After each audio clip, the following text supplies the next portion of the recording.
Halo teman-teman, inilah 4 motivasi hidup jika teman-teman sudah gagal di pinjaman online agar lebih semangat hidup, agar lebih bisa menata hidupnya.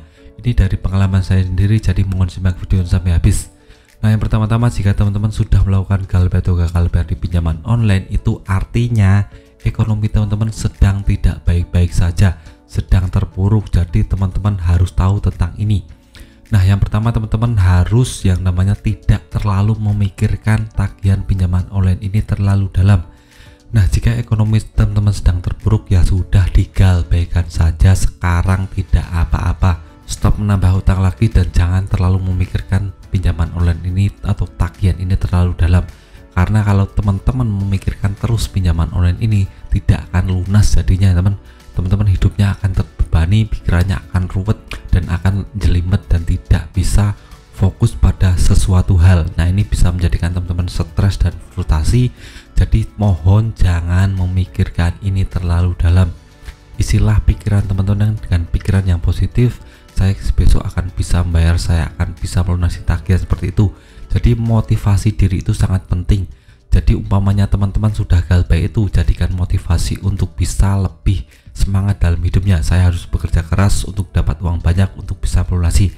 Mikirnya seperti itu. Jadi jangan malah besok saya bisa bayar atau tidak, besok saya bisa melunasi tagihan atau tidak. Jangan pernah berpikir seperti itu. Jadi untuk itu teman-teman jangan terlalu berpikir terlalu dalam tentang pelunasan tagihan. Nah, untuk yang kedua adalah afirmasi diri, itu sangat penting.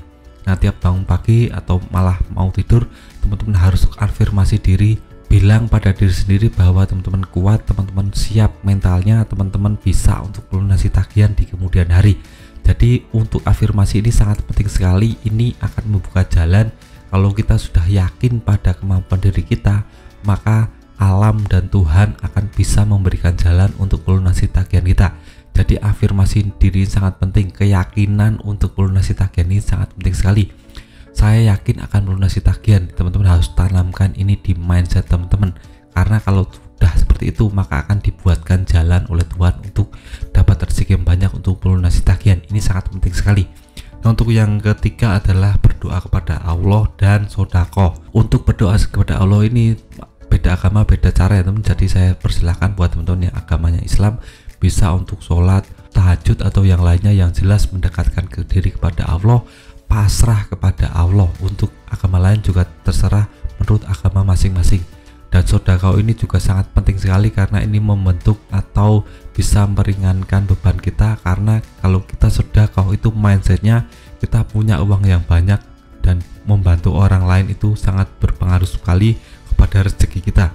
Akan ada rezeki-rezeki tidak terduga yang akan teman-teman dapatkan jika melakukan yang namanya sodako ini.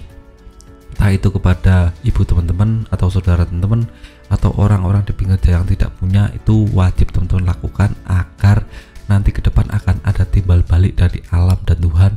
Karena teman-teman sudah berbuat kebaikan, akan balik ke teman lagi, teman akan melunasi semua tagihan pinjaman online. Yang ketiga, untuk yang keempat adalah bekerja keras dan cari lubang pendapatan lain. Nah, kalau sudah melakukan 3 itu, teman-teman harus fokus bekerja. Teman-teman yang nganggur, fokus cari pekerjaan. Jangan malah luntang-lantung gak karuan scroll Facebook, TikTok atau yang lainnya yang menghabiskan waktu teman-teman dan tidak bisa fokus untuk mencari pekerjaan. Nah, buat teman-teman yang sudah dapat pekerjaan, saya sarankan untuk cari lubang pendapatan lain di luar pekerjaan teman-teman. Misalnya teman-teman kerja di pabrik jam 8 pagi sampai jam 4 sore, pulangnya teman bisa buat video seperti saya ini, atau malah jualan di pinggir jalan, atau buat afiliasi TikTok atau yang lainnya. Jadi ada banyak cara untuk bisa yang namanya cari pendapatan. Teman-teman bisa cari tutorialnya di YouTube, ada banyak sekali. Teman-teman harus praktekkan ini. Kenapa? Karena merubah diri atau cari lubang pendapatan itu sangat penting sekali untuk masa depan teman-teman. Jadi jangan stuck di pendapatan satu, cari-cari lubang-lubang pendapatan lain agar nanti pundi-pundi uang teman-teman akan bertambah dengan sendirinya. Jadi mungkin video ini sedikit belibet karena saya tidak ada persiapan, saya cuma nulis-nulis sedikit teman-teman. Ini berdasarkan pengalaman pribadi. Jadi akan saya rangkum lagi. Yang pertama, jangan mikir terlalu dalam tentang tagihan ini, sudah galbaikan saja. Yang kedua, afirmasi diri. Ini sangat penting, meyakinkan diri sendiri jika kita memang mampu untuk melunasi tagihan. Ini sangat penting sekali. Nah, untuk yang ketiga, berdoa kepada Allah dan sedekah. Ini juga sangat penting sekali buat teman-teman agar lebih pasrah, lebih los dalam hidupnya, teman. Yang terakhir, bekerja keras dan cari lubang pendapatan lain. Nah, itu saja 4 tips dari saya agar bisa memotivasi hidup teman-teman lebih semangat dalam hidup, lebih yang namanya tertata kehidupannya, agar teman-teman tidak stres dan frustasi karena banyak sekali orang yang malah terbebani dengan pinjaman online dan mindsetnya salah, dan itu bisa menjadikan dia stres dan frustasi. Yang saja video singkat dari saya, semoga teman-teman bisa terinspirasi. Jika ingin curhat bisa tulis di kolom komentar tentang pengalaman teman-teman, dan jika teman-teman suka dengan video seperti ini bisa like dan subscribe dan bagikan kepada teman-teman yang lain agar bisa termotivasi lagi hidupnya, tidak ngelokoro atau tidak putus asa. Nah, sekian video dari saya, semoga bermanfaat, tetap semangat kehidupan yang lebih baik.